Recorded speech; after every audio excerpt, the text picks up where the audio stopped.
Hello and welcome to the two-man Power Trip Wrestling. I am your host, JP John Poz. With me today, two very special guests. You can call this the three-man Power Trip for today. We've got Adam Bomb, a.k.a. Bryan Clark, the former two-time WCW World Tag Team Champion, and his podcast host extraordinaire, Mr. Tom Finkel. Guys, welcome in. How you doing? What's up, John? Thank you for having us. The Tomcat is at 2 a.m., and he's hanging and banging with us right here on the John Poz Show, man. Thank you for having us. We appreciate it. Got a ton of stuff to talk about. Yeah, good to meet you, man. We are going to take you on a nice little meltdown power trip tonight. It's going to be epic. It's going to be great. Thank you so much for having us. Nice. I love it. I love it. So tell me, Bryan, about the Meltdown, the new YouTube podcast show, everything you got going on with the Meltdown. Well, we just launched. We just finished up our second episode. I am working along with Mr. Tom Finkel next, as you see him up to my right. I don't know where you guys are, but yeah, he's right there. All the way from Manchester, UK, which is it's 2 a.m. right there, right now. So thank you, Tom, for showing up tonight. He had a prior engagement, and he actually made this show, which is thank you. As usual, he's breaking necks and cashing checks. That's what we do. We're having so much fun. That's the key to this. If it wasn't fun, honestly, I don't think I would do it. But Tom has made it fun, and we go back. For example, our first episode, we covered Thunder, the Goldberg edition, 1998, Wrath, Chris Jericho. You'll have to check into that to see all the goodies and nuggets that are in there. But we just go step by step and have fun with it, man. So, Tom, tell me how this all came together. How did the Meltdown come together? How did it start? I think it was for me. It was an expression from my own sort of creativity. I wanted to do something completely different. From the UK's basis, I was always an avid watcher of the WWE network. You guys have Peacock over there in the US, and that finished as of the 31st of December. We were then injected with the WWE's brand new YouTube service, which includes WWE Vault and the WCW channels, where they're uploading classic content all the time. My desire as a host, because I travel the world hosting live events and Comic-Cons and you name it, I'm there with a microphone. But my first love has always been professional wrestling. And having had the opportunity to interview Bryan in the past, he was always the top of my list to be able to offer this particular show too.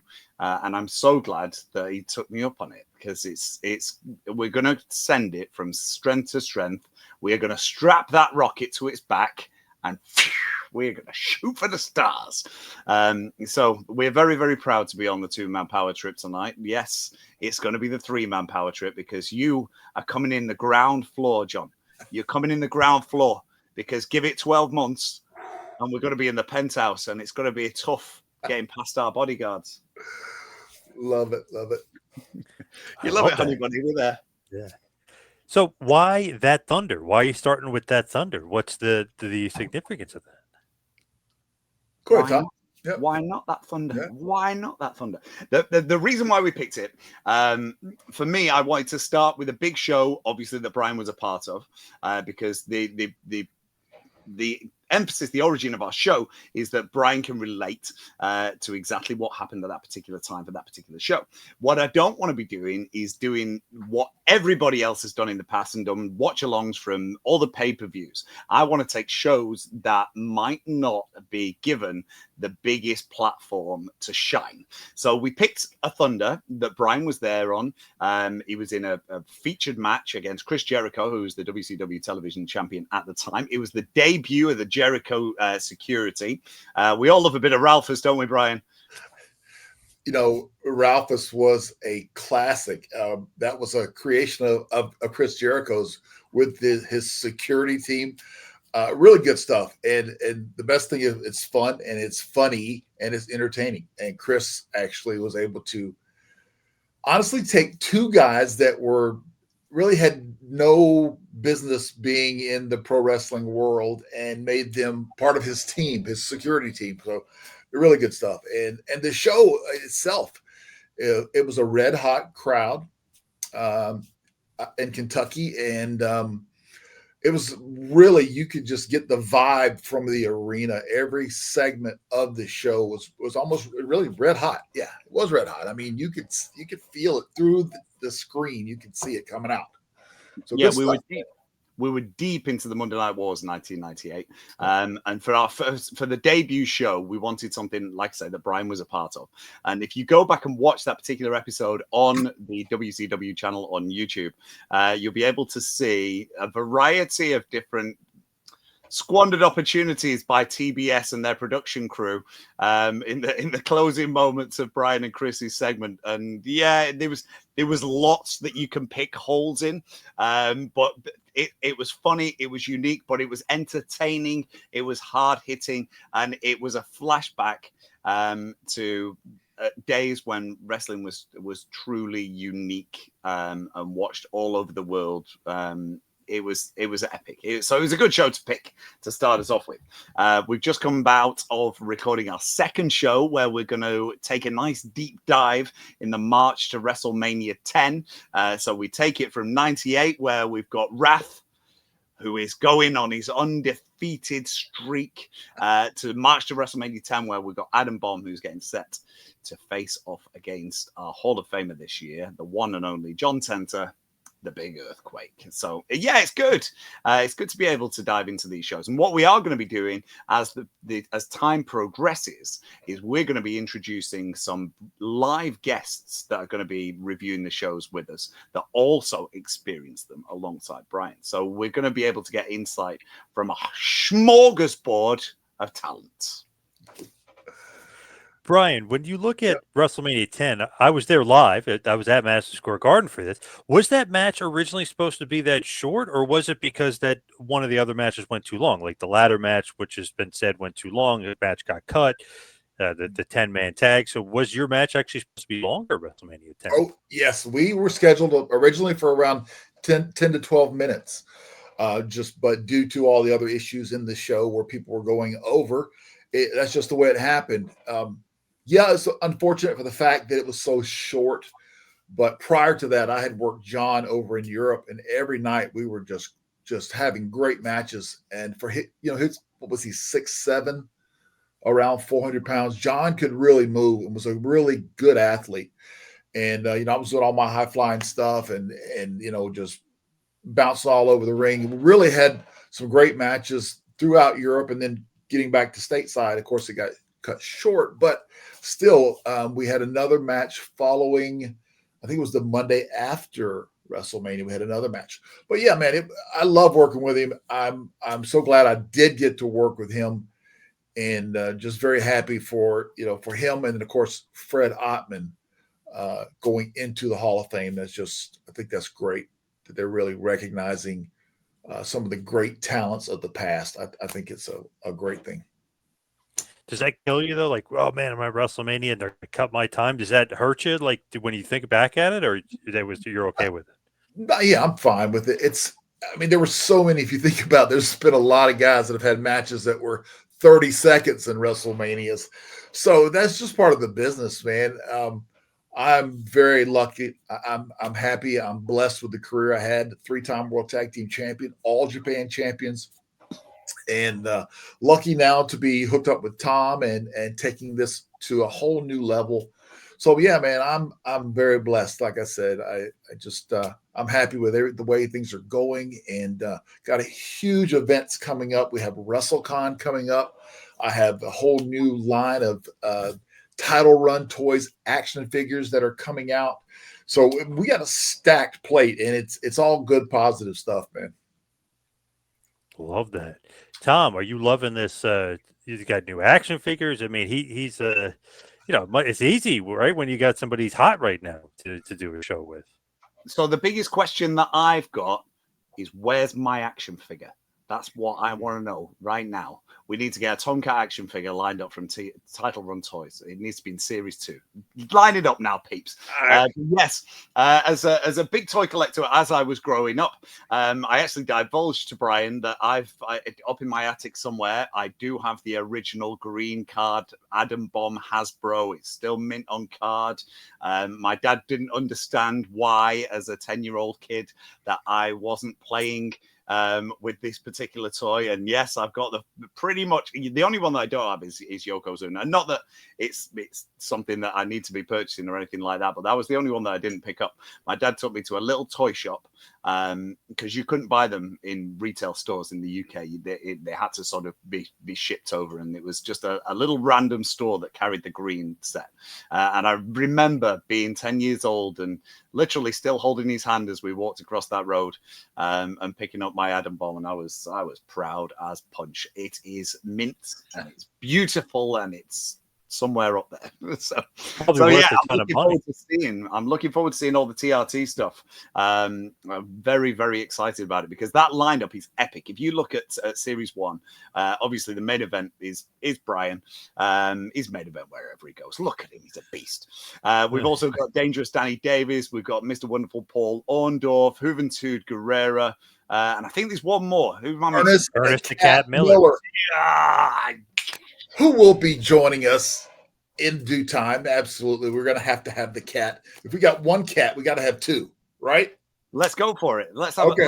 let's have a on Kitty Party, mind you. But let's not talk about Kitty Party. Yeah. I got it. John's going to hook us up with some connections. If we do not have them, John is in touch with everybody because I watch his show all the time.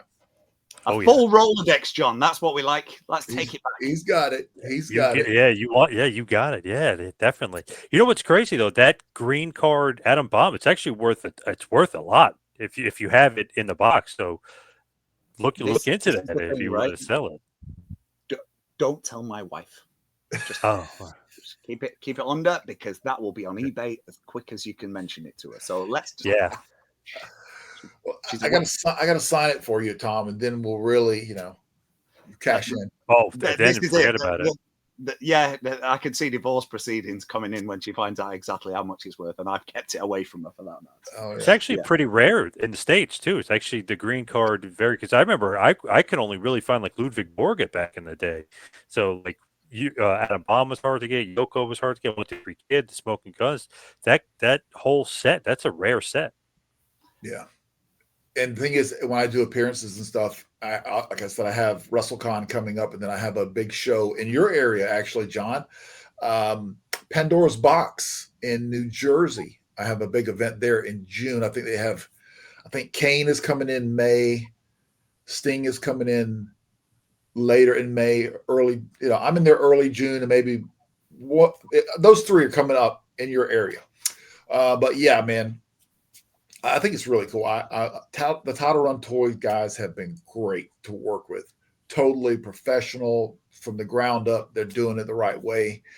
And Series 2 is really going to pop. I mean, Series 1 is great. Everything I've looked at, they've let me see.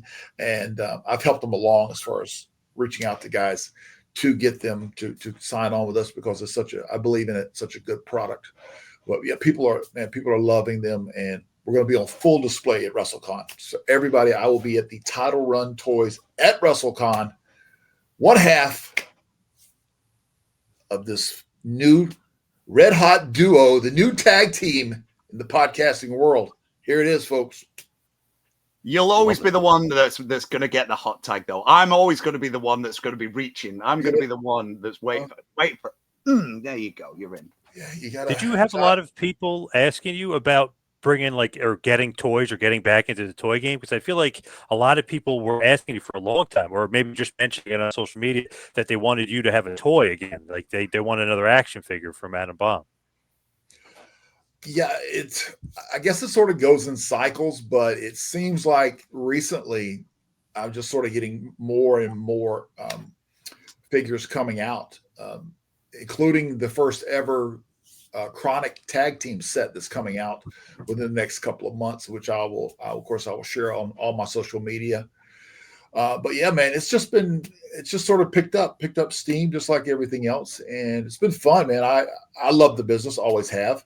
And as they say, it's like the mafia. Once you're in, you're in, you're not getting out. But Yes, I'm looking forward, honestly, to all the guys at WrestleCon, man. I'm looking forward to seeing so many people that I haven't got to see in a while.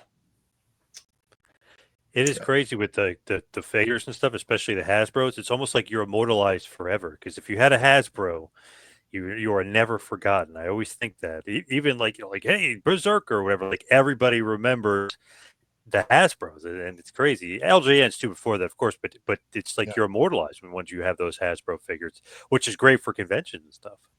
Yeah. Well, people bring them up to this day. I mean, they still, amazing condition of some of the merchandise that I see. I'm working with Think Signatures, and I'll be part of their event coming up in the next few months. So there's always stuff coming in that I either forgot about or just really surprised to see some of the pieces that are in such great condition. So yeah, we got a lot of stuff, man. Really good stuff on our plate right now. We're happy with it. So yeah. Tom, I heard you got a sweepstakes or something going on. What is this all about? Absolutely. Well, you know what it is this week, John? Do you know what it is this week? It's WrestleMania week, peeps. So here at the Meltdown, we have decided to put together a beautiful bundle of Bryan Clark merchandise that we're going to ship anywhere around the world. So anywhere internationally that you are listening to this show, you are viewing our social media, and obviously you're watching the Meltdown, you're in with a chance of winning an absolute treat courtesy of Adam Bomb himself. The Creation of Devastation is going to post it out to you personally. And what we need you to do, take a little look at our Instagram and our Facebook. We're giving you the opportunity to guess who the winners are going to be at this year's WrestleMania. You get 1 point for getting a correct answer per match. And what we're going to do is we're going to tally up your score at the end, and whoever has the most amount of points, if it's just one solo person, they win overall. If there's quite a few, we're going to drop it into a draw, and someone is going to receive the most epic parcel in the post, courtesy of the Meltdown. So get on it. Make sure you're on it. All we need you to do is we need you to subscribe to our YouTube channel, which is youtube.com/Real Bryan Clark. That is the home of the Meltdown. We're upping on subscribers all the time, so we want you to be a part of it. We had some beautiful comments from our first show, our debut show that went up yesterday. That premiered my time at about 10 p.m. So over in the States, what's that? It's about 5 p.m. East Coast, a little bit earlier where Bryan is.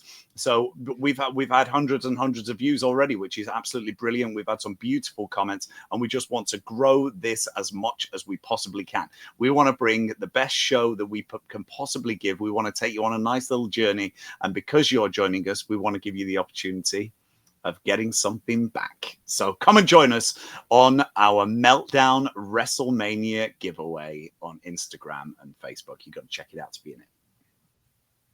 Good stuff there. I'm liking that a lot.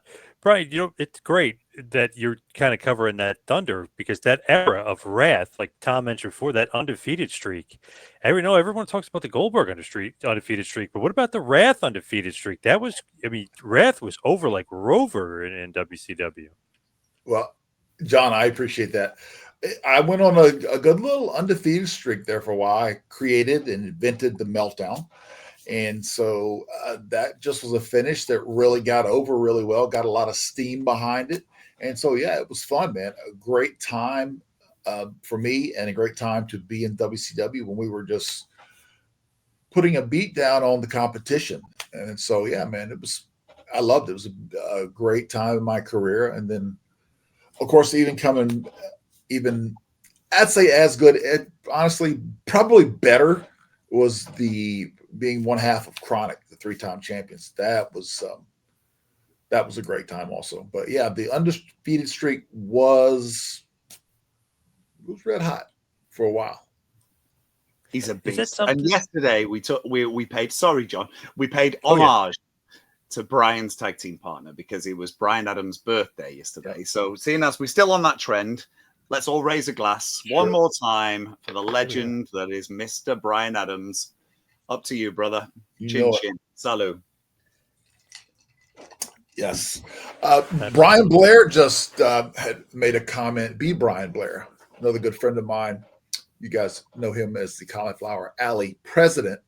He commented on Brian's post that I did yesterday. So, yeah, good to see such good positive feedback from other legends in the business to acknowledge Bryan, and so that he's really never forgotten. Because I have a green screen here, as you obviously see it, but if I take that green screen down, my room is a lot of memories of Kronik, and so yeah, always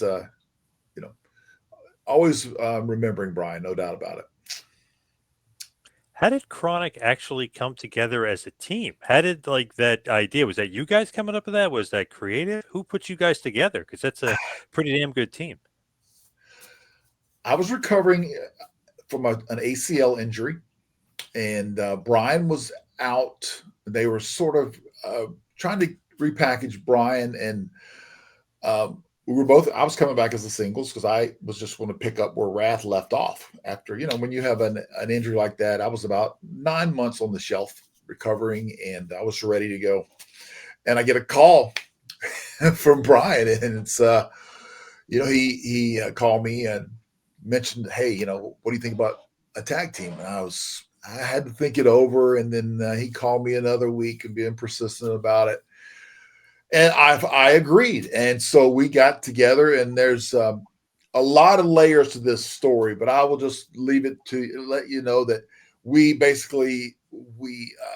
agreed to tag team together. And there's a whole story of layers about how we came up with the name, how we made it fit in, even though it was at the time, it was a little bit of controversy with the Kronik name. But we made it mean chronic beatings and chronic pain. And so that's, there's a few different parts of that story. But yeah, I'll tell you, John, that Bryan did call me, and we actually agreed and decided to become a team. And from that point going forward, man, there were so many things about us that were similar. Both U.S. military veterans, both Air Force veterans, both 6'6", both 290 plus, both two guys that could do it all. And Bryan was such a powerhouse in the ring, man. Unbelievable strength.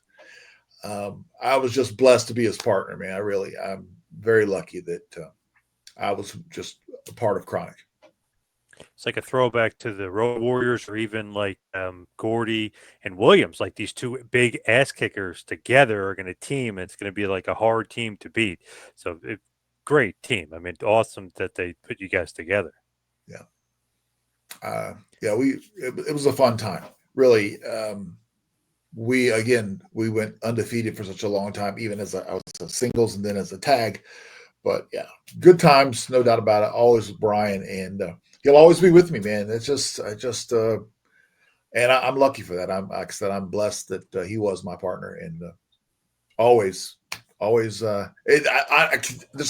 know. There's a day that there's something that reminds me of our friendship and our team and all the stuff we accomplished in this business. Pretty funny. Russo said he didn't even know what Kronik meant. Isn't that crazy? He had no idea. Like, what was that? I don't know what that means. Well, Eric, I don't think Eric really knew. It didn't really know. The gimmick itself, the name, came from the fans. So we decided, we were given a few different names, and that's the one we decided on, but we knew we had to spell it differently. So we spelled it with a K, spin it, Kronik. So if you remember, the logo would come out, it would hit up on the screen, Kronik. And it would be green and spinning, sort of like a matrix type, and then it would roll out. So that's how we did it. Yeah. Clever name. For you guys. Gotta change it up a little bit, man. Gotta change it up. Yeah. Nothing wrong with that. Absolutely, yeah. It's just so interesting, time in WCW too, when that came out. Just because, I don't know, we weren't used to the tag team division, then it was kind of flourishing maybe a little bit again, or they were starting to pick it back up with Kronik. It felt like. I think so. There were at times, even both companies, WWF, WWE, WCW, there were times that the tag team division just sort of, not that it was non-existent, but they would just put guys together that were really not a team. It would just be a team for a week or a team for a couple of weeks or a month, and then they would just they would split them up. And I was thinking to myself, I don't like that style of booking. Just for me, I think you got to tell the story. You have to have a backstory. You have to bring it along. Let the fans invest in the story. You get the most out of it that way. So that was just my thoughts on it. Tom, I know you're a big WCW guy. Were you a big Kronik fan? Are you a fan of that team name too? I'm just sat here listening to all the pearls of wisdom that Bryan is offering to you, and absorbing it in my soul. Yes, I was a massive Kronik. I was a massive Kronik mark in the year 2000. I was living life and loving it. In the UK in the year 2000. Everybody was into professional wrestling because the WWF was available on terrestrial TV. So we were picking up all the terrestrial stuff. And because of that, people were sort of diving in a little bit deeper and finding WCW. And me being a fan before that, I could sort of say, okay, well, you need to watch this and you need to watch these guys. And this is going to be great. Boom, boom, boom, boom, boom. And then after we had the reset, the hard reset, we got the New Blood and the Millionaires Club. And then we get the debut of Kronik. Two monsters dominating the screen, dominating the ring. The ring gear looked incredible. As Bryan's just said, the fact that they were an actual team and they weren't just muddled together and disbanded after a couple of weeks wearing the old Wrath garb and the NWO stuff that Bryan Adams was wearing when obviously he was in the black and white. It wasn't something that was just mottled together. It was thought out. It was planned. The execution of the finishing maneuver was out of this world. And you could hang your hat on something. Tag team wrestling meant something again with Kronik. And from the highest accolade that I can give to anybody in any spectrum and any business that means something to me, I'm going to give it to Bryan right now. You were amazing. You were incredible. So thank you for the memories, Bryan.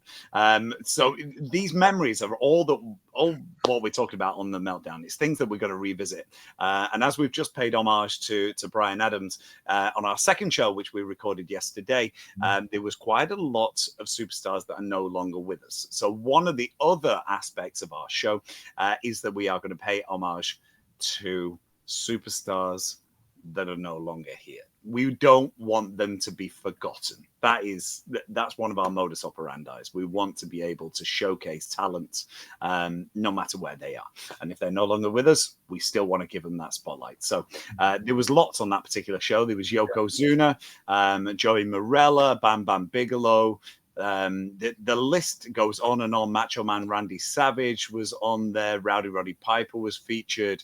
There's lots and lots of talent that are no longer with us. We want to give them their props. They've got their wings. We're still giving them their props. And that's what we do on the Meltdown. So yes, to come back to your original question, massive Kronik mark. Bryan, when you look at that, you're like looking back at that. Is that the golden era of wrestling? Really, like when you're talking about Macho Man and Piper and Crush and Bam Bam, you think that's the golden age? That's a tough one. Prior to that, maybe 2 or 3 years, maybe 4, it was really red hot. But the era there, that like the new generation, if you were to look at the stateside business, and you wouldn't think so. Just for looking at the crowds at the arenas, they're smaller. They're just not as into it. However, every time we would go across the pond and we would hit Europe, I mean, it was like an explosion, a completely different, like night and day. I mean, the fans were so red hot in Europe for the product. It was just like, I was loving going to Europe just you just felt appreciated. And so I've always had such a strong connection with Europe and UK and all over. And so I felt like, yeah, I was missing out a lot as far as the big houses and the big arenas. I mean, we would still have the Madison Square Garden show, and we would do Philly and Boston and the big Northeast shows. But to really get the feel of like, okay, this is what 18,000 looks like. Okay, I'm liking this. Europe, red hot. So, yeah, I don't know if you could say it, but to answer the question, I don't know if it was the golden age for stateside, but for Europe, very possibly. And when you look at Adam Bomb, when you're kind of going back there, such an interesting gimmick because Vince always kind of comes up with some crazy ideas, but this is like a crazy idea that's actually like kind of cool because it's almost like a cartoon character, but like this, I don't know, like a real cartoon. You know what I mean? Like T.L. Hopper's is too cartoony, or Freddie Joe Floyd is like kind of too corny, but like Adam Bomb, I never thought it was corny. I was like, man, this is like cool and scary. And like, how does that gimmick, or is that like a Vince idea or your idea? How does that even come to be? Tom, the credit is to not Tom, but another Tom Fleming. I know we're going to split the duties here, but Tom Fleming is the guy that created that. He came up with the drawing of it, the name, the works, and so yeah, he's done a lot of artwork for me in the past. He is a big time artist in the Carolina area. Still does a lot of work out there, but Tom Fleming, did originally not the Tom F up here, but another Tom F in the States. Still though, I mean, another cool Tomcat either way, not the original Tomcat like this guy here on the screen, but yeah, John, it's, it was a cool character. I get to add things to it that were originally not part of the gimmick, like the yellow contact lenses. That was not part of it. That was all I went to Vince and creative and said, okay, what about this? What about, different things that I added to it to enhance the look of it. Honestly. Yeah. You have to, they'll give you the ball and whatever you can do to try to score, man, you need to try to add your own flair to it. And that's what I did with every character. I try to add different layers of myself into each character. And it was so marketable. Adam Bomb was just such a marketable character as well. And one of the features that we've not actually yet talked about on the Meltdown, but it will be coming up, we're going to give you the exclusive for here, John, is that Bryan was actually the man himself who went to Vince with all the different merchandising ideas that you saw for Adam Bomb. Yeah. Fact. That's true. Yeah, Tom is dropping bombs. He's dropping some bombs right here. That is true. They had no merchandise for me, and so I presented my own line of merchandise. And I had a graphic art studio work on it and put it together for me, and they loved it. So that's part of those. That's the things about I was saying earlier that you have to. They give you the ball, but you got to try to score, man. You got to come up with some creative stuff on your part of it. So. Yeah, that's something I did do. Yeah, we will definitely be talking about that at real Bryan Clark on the Meltdown, and looking forward to it, man. A lot of good stuff coming up.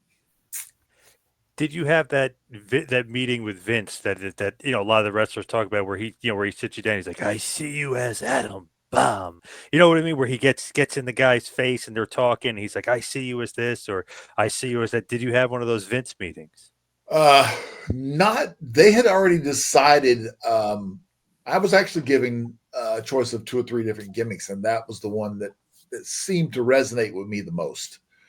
But yeah, we didn't have that meeting where you're going to be Adam Bomb. It was, I was given a choice at least. And so I felt that, again, the Adam Bomb character would be best suited for me.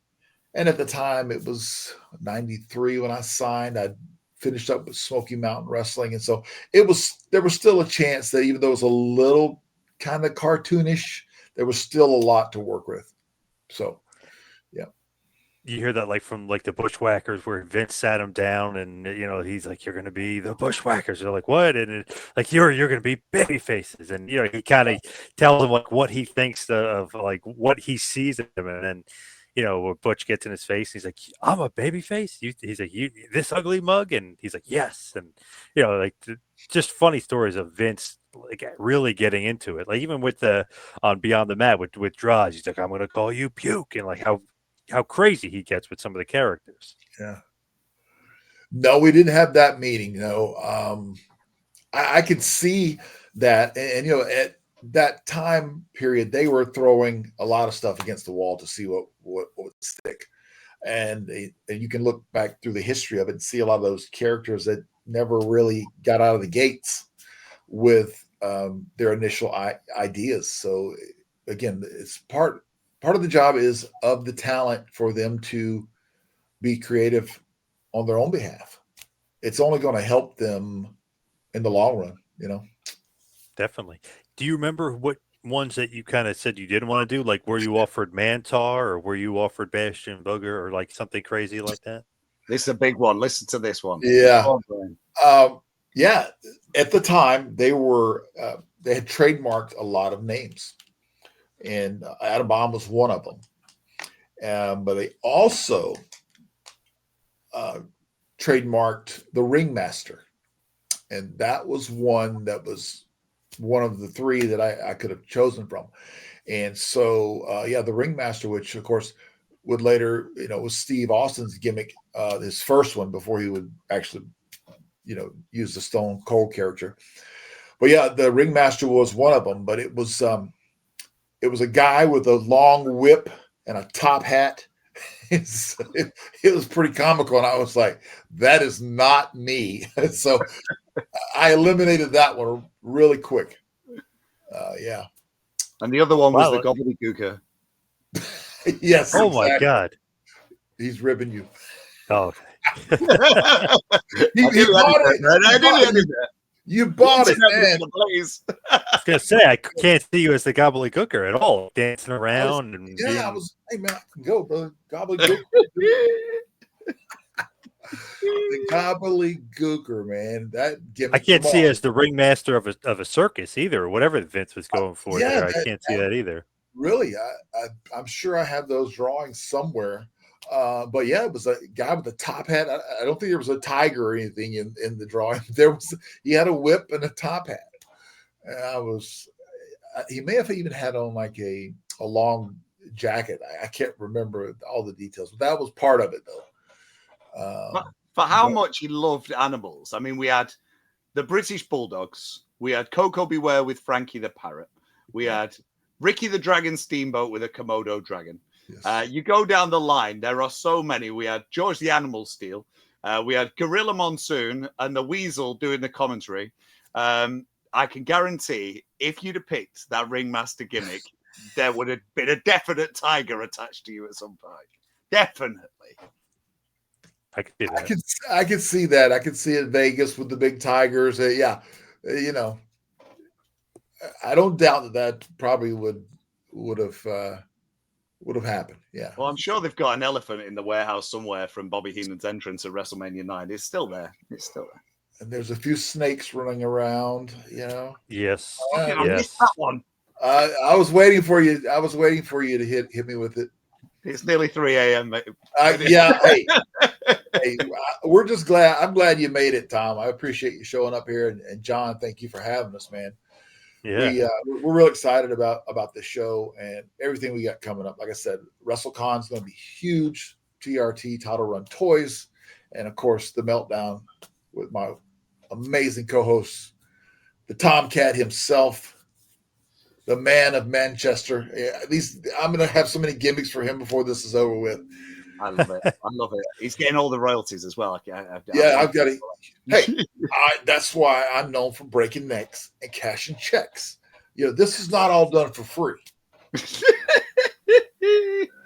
I love it. Tom, by the way, I'm curious. Did you see the Beyond the Spectacle, the WrestleMania 9 documentary that they put out there? Have you seen that? It's not available in the UK, which is something that we don't get. So you guys get it on Peacock. Even when in the dying days of the WWE network, they really just dropped off.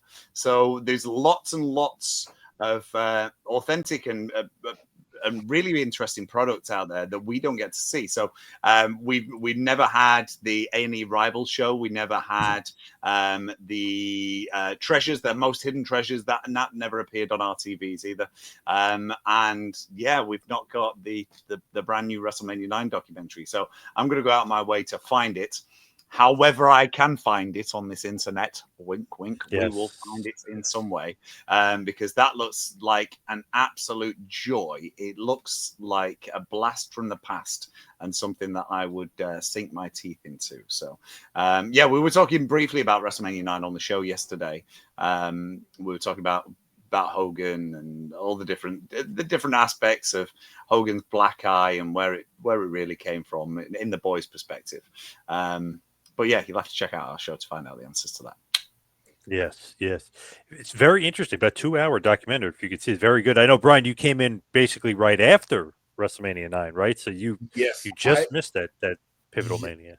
I had already signed with the company, but because I signed in April. So that was, I don't remember the April. I know it was in April, of course, of 90. Is that 93? Is that right? 3, in May. Okay. 93, Well, so I just finished up. We're still working on my commitments for Smoky Mountain Wrestling with the Jim Cornette, of course. So finished up in Smoky and then came aboard that summer. Yeah. Pretty cool on that documentary. Like, as we're talking about meeting with Vince and stuff and creative services, Luger shows all of his drawings and stuff and what they thought of the narcissist and like what he was going to be. That's cool, and I've seen from Tom Fleming, I've seen some of the Adam Bomb drawings that he put out there. That's cool. But then when they do the other guys like Frosty McFreeze and like the other weird ones, it's like, wow, how could they be so good and how cool is that? And then so bad, it's crazy. It's like hit or miss, crazy. Then you've got a lot of different people giving ideas, whereas Tom's idea was this whole concept from head to toe of 3 Mile Island, where it was from, the whole backstory of it, whereas like the Chili McFreeze or whatever the name was, those characters were just sort of, I don't think they were given that much thought. So I know there was definitely different people giving ideas for different characters, different concepts. And Luger's is great too, because he's like him with the giant cape. He's got all the muscle. Literally looks like he's straight out of like Superman or something. It's like really cool, like drawings and stuff. And he's reminiscing about that time period and that gimmick. And Bobby Heenan, how over the top he was with saying, "Luger's got, look at the pecs, look at the arms, look at the triceps," and like going nuts about him. We were actually talking about this on the show yesterday, because we were both of the same opinion that Lex was probably happier being in the heel persona of the narcissist than he was in the star-spangled red, white, and blue of the Made in the USA Lex Luger. That's exactly what we were talking about. So only a year apart. But I personally much prefer, even being a kid at that particular time, I just resonated with the narcissist. I was all about that. He was my guy right there. And then when the babyface turn came and he stepped out of the helicopter on the USS Intrepid, I was just like, okay, it's a Hogan rehash now. Okay. So I'm really looking forward to seeing this documentary. It sounds incredible, John, and you've just bigged it up even more. So yeah, I'm gonna find it by next week. It's like now I got another show to watch. I keep giving all these shows to watch. Oh yeah, I'm just catching up on Dark Side, and now I'm like, what is episode 3 on Dark Side coming up or no? Is it episode 4, isn't it? Isn't that episode 4? Because you had Hell in the Cell, Vader, and Ludwig Borga. Yeah, this is episode 4 coming up. Okay, I missed the Vader one. I didn't get to see. Okay, so I caught Borga. I caught the Foley one. Okay. So I'm one down. And another show that we don't get in the UK. Mm-hmm. Oh my God! Did you get along with Ludwig Borga, by the way? I mean, as well as I possibly could have. He was very, I guess, distant is the word. He wasn't really super sociable in the locker room, very sort of to himself, sort of a no BS kind of a guy. It seemed like it. That's the vibe I always got. Again, I didn't spend a lot of time with him. I do remember doing some international shows. I remember being in Tel Aviv and Israel doing a show, and he was on that. But yeah, I didn't spend a whole lot of time with him. Did you get along with the Kliq at all? With Michaels, Paul Nash? As well as I possibly could. I think everybody, that's what people don't understand. Is like, they ask that question, did you get along with this guy? Or did you? But it's not like now where everybody's got their own bus and everybody just, I'll come over to my bus and we'll talk over the finish or whatever, however they're doing it. Back then, it was like everybody would be in the locker room. We were on the same flights, on the same buses, on the same planes. So yeah, there's going to be times when you get irritated with someone or vice versa, or there's always, you're on the road that much, there's going to be some conflict. But I think we got along pretty well considering everything and the schedules and the time away from home and the almost 300 days on the road and the media side of it. Yeah, there was a lot of giving on the talents part of it.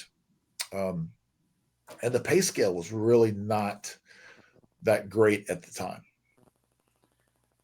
When you look at it, right, with Nash, he breaks Goldberg's streak. I believe he broke Rath's streak too, the undefeated streak. So, damn it, what about Nash? Is that Kevin's actually? Oh, I think I've got. Sorry. See his booking pencil. Oh, there you. Hey, you can't go undefeated forever. You gotta lose sometime. No big deal. I was able to come back 3-time World Tag Team Champions with the great Brian Adams and All Japan. Do not forget about All Japan. That is a nugget I think that we're probably going to cover somewhere on the show also. For us. Yeah, think about that.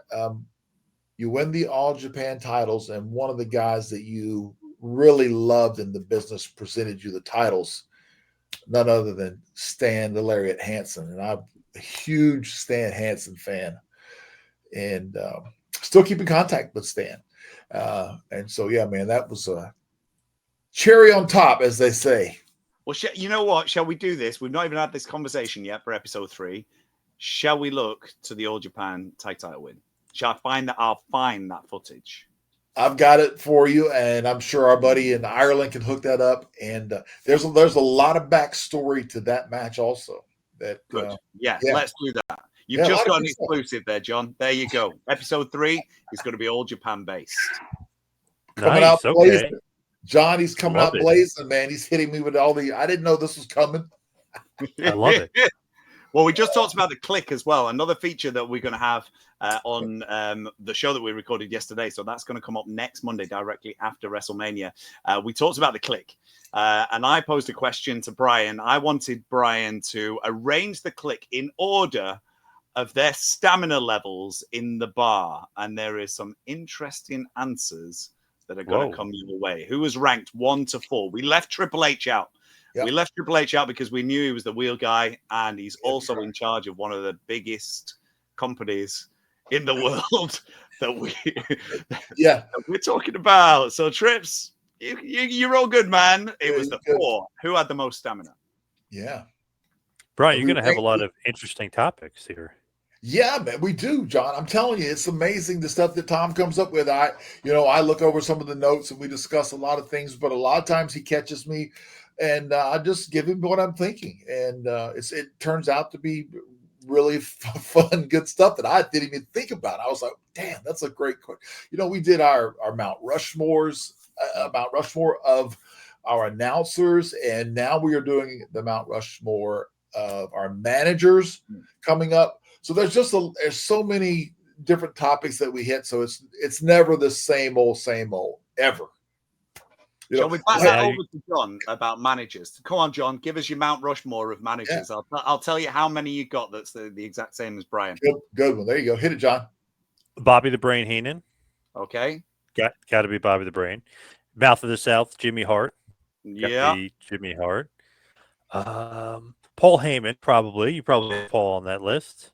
Okay. And then let's throw a little curveball. Let's say Slick. Let's throw a curveball. Maybe put Slickster on there. Love Slick. How many did you get, Brian? How many did you get? Okay, you got Bobby, Paul E. I think that was it. Am I right, Tom? Yeah, that's it. That's it. He got two. To Oh, find yeah, out who the other two are, Yeah. tune in on Monday. Yeah. 2 more to go. And the last There's two, so many good ones. the last two are, you got to think outside the box on the last two, just a little bit. Wonder if Harvey Wimpleman makes that list. I wonder. Love Harvey. Yeah. Interesting. Love him, but yeah. Now I gave you a topic for episode 3, though. You got to talk about All Japan. You got to talk about Great Muta. You got to talk about All Japan Pro Wrestling. That's great. And Great Muta, I'll actually get to see him after all these years coming up this weekend. He's going to be there? I didn't realize. Yes, he's going to be there. I actually hit him with the meltdown and pinned him, and that's the night we won the All Japan title. So yeah, man, the list of the talent this year in Vegas is amazing. But Muta is one that I'm really looking forward to seeing. Check that. Look at that. Nice. Wow. Nice. Legend. There he is. I wonder where he was going. Where he was taking the powder. What's he doing? And look at this. Hits us. We were just about to go to the club. That's what he rocked up in. I was like, KG, what? No. Great pick, man. Excellent. Love that. And wrestle him in WCW we're going to do as well on the Meltdown is we're going to share our own personal pictures with all our wonderful viewers on YouTube. So Brian's actually sent me over some really exclusive snaps that you won't be able to see anywhere else of shots that were taken ringside from tours in 93, 94, shots of him against The Undertaker, Yokozuna, shots backstage with the head shrinkers. They're all coming up on our show. So and I've got a full-on array of different shots from people that I've interviewed in the past and been a part of wonderful conventions. So yeah, it's going to be great. It's going to be great. So check it out. Love that. And I remember a while back, Brian, you were putting up some awesome videos of you throwing the bombs, if you will, the football. Even Joe Biden even got hit with one at one point. Those were awesome. Yeah, and we can bring those back. I actually put it on my TikTok channel at Real Bryan Clark also over there, and we're having fun with it. And yeah, man, getting big numbers off of that, just having fun. And that's my buddy over in Limerick, Ireland.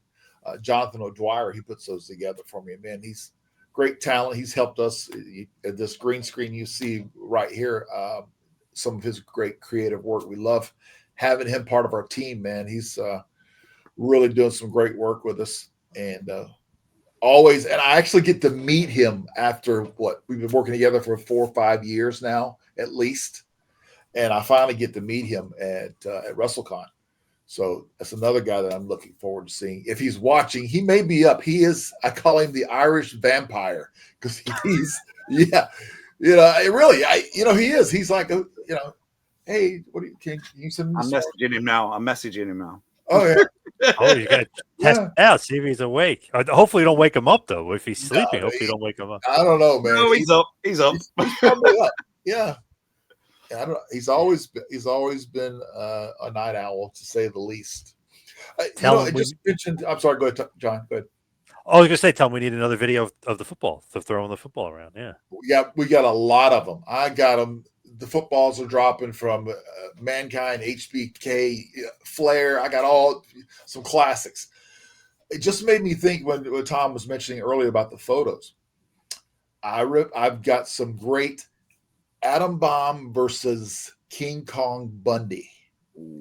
Yeah. Nice. I gotta send those to you. I'll write a little note. And something that we can also share on the Meltdown. So it's gonna be some cool stuff. Awesome. Nice. Awesome. Love Bundy. Yeah, Bundy. Fellow Jersey guy. Yeah. Yeah. Buddy of mine. Yeah. Hilarious. I love being in the locker room with that guy, man. Always like, he's ribbing on the square kind of thing. He'd be just like really telling you the truth, but he's jabbing you the whole time. Had a great time with him in the Philippines. Another story. Yeah, man. Love Bundy. Yep. You can tell us all those stories. I can't wait to hear those. And Bobby Braden, he used to call him Shamu. I had a name for him too, but I'm not going to share. I'll save it. Oh my God. So as we wind it down here and head towards the finish, give us one last push and plug for the Meltdown and everything else you got going on. Tom, take it away, and then I'll follow up after the Tomcat lays it out. Beautiful. Well, it's going to be Meltdown Mondays on your YouTube stations. So tile it up. YouTube.com/real Bryan Clark. Hit us a nice little subscribe on there. Then every Monday is just going to pop up. The premiere is going to come probably around 8 o'clock, 8 p.m. On the East Coast, I would imagine, something like that. Every Monday, there's going to be a brand new show where we're going to delve deep. We are going to do a beautiful little insightful deep dive into some classic content that you guys can find on the WWE Vault and the WCW channels on YouTube. And this particular week, we're just going to take it outside the box a little bit as we focus on Bryan's All Japan career. He's a 3-time tag champion, don't you know? He's a man, the myth, the legend. Now, we're also very, very big on our social media platforms. So make sure you hit us up with a follow. Take a look at Instagram. He's Bryan Clark 3X champ. I'm at Tom Finkill. Please feel free to add us. We've got some big competitions going on right now. It's WrestleMania week. We want to know your predictions for who is going to walk away with that big W. The more W's you get, the more points you get on your tally.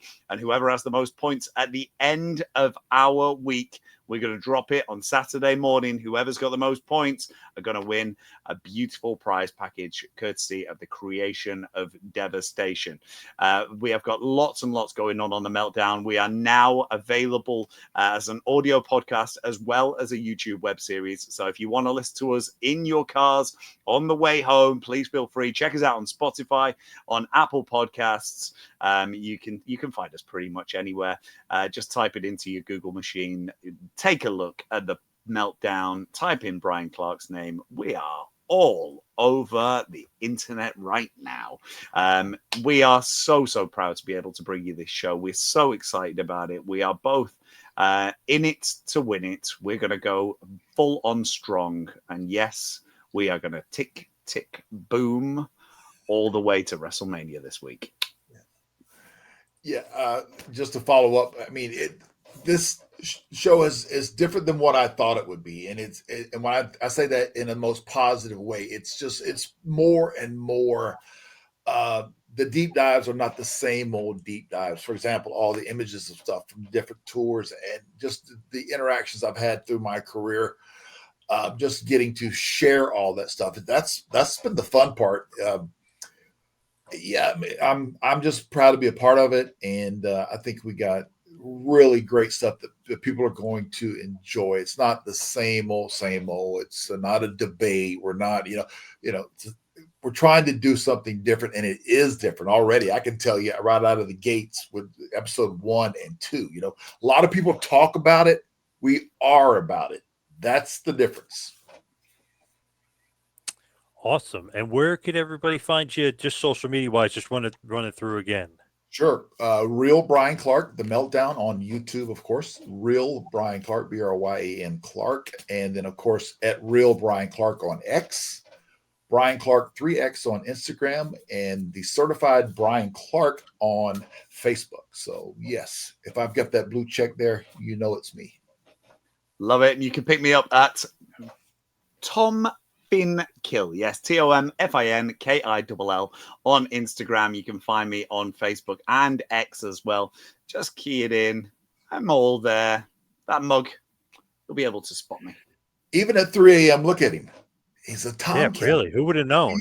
Yeah. Yeah. I mean, yeah. So John was not aware that it was 3 a.m. He thought, right, John? I know. For some reason, I thought it was reversed. I thought you were ahead of us. I don't know why, but yeah. I mean, behind us. Yeah. No, I'm ahead right now. I'm getting to the edge. We're going to get right now. I'm fingering the pants that I split by diving off the stage this evening on my event. So yeah, it's There you keeping Boy, me going. jeez. All right, guys. Thank you so much for all the time tonight. Really appreciate it. Hey, John, thank you, man. Thank you for having us. We appreciate it. And again, definitely give us a follow. You're going to really enjoy it. And we're having fun doing it. That's the key. Having fun doing it. Yeah, definitely. John, thank you so much for having us. It's been an absolute pleasure. Go out of your way to find us at the Meltdown. Make sure you keep listening to the Two-Man Power Trip and all the other wonderful shows that John produces. It is honestly my honor. So thank you very much indeed for your time tonight. Bryan, can't wait to speak to you during the week as we do. We have our nice little beautiful conflabs. Enjoy WrestleCon. I cannot wait for the pictures. Bryan's going to be hooking up with all different wonderful talents of the past, present, and future that we're going to showcase on our show. So it's going to be a big one. It's a big week. Wrestling is everywhere this week. Let's get it in. Yes. Looking Thanks, forward guys. to it. Yeah, absolutely.